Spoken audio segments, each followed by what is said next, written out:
When I came to Cincinnati, I was homesick, and sometimes let's stay in my dorm, my roommate, and just sometimes cry because I had no one to talk to.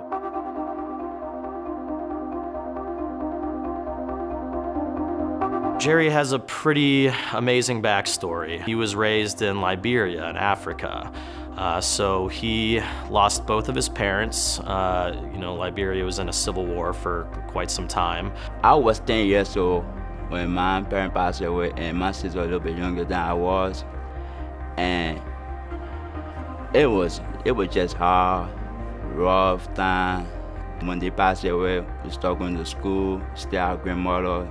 She tried to work hard for people to feed us, to eat. His grandmother at one point could no longer take care of him, so they took him and a younger sibling to an orphanage. And after being at the orphanage for a while, he was actually adopted by a family in Cleveland. I was 15 years old once I was adopted. He went to high school and graduated from high school, and then when he turned 18, he decided to move down here to Cincinnati. He basically found himself homeless. He was couch surfing between some friends, really just kind of bouncing around trying to figure out, what he wanted to do. As a young adult, you have to take life serious. You have to challenge yourself to do something different. So, yeah, and I found myself in Cincinnati, going through the Cincinnati Job Corps program, doing carpentry. It's another program called YouthBuild and go to have a hands-on experience, like carpentry or otherwise.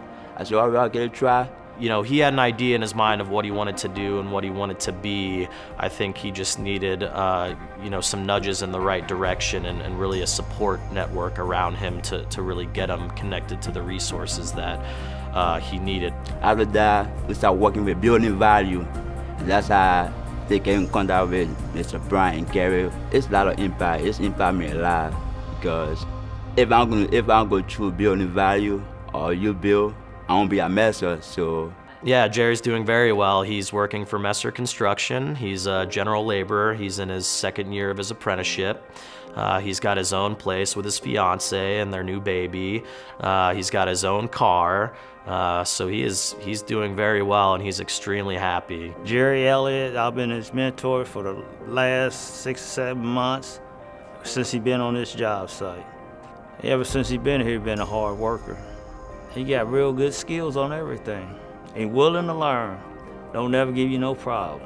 He always got a smile on his face. You talk to him and you would have no idea what he's gone through or what he's dealing with because he just has the biggest smile across his face. He's always joking, he's always playing around. That's what I think is so impressive about him is that despite what he's dealt with in his life and despite what he's going through at any given time, he doesn't show it at all. He just perseveres through it all with the greatest attitude and the biggest smile, and I think that says a lot about who he is as a person. You have to have your mindset.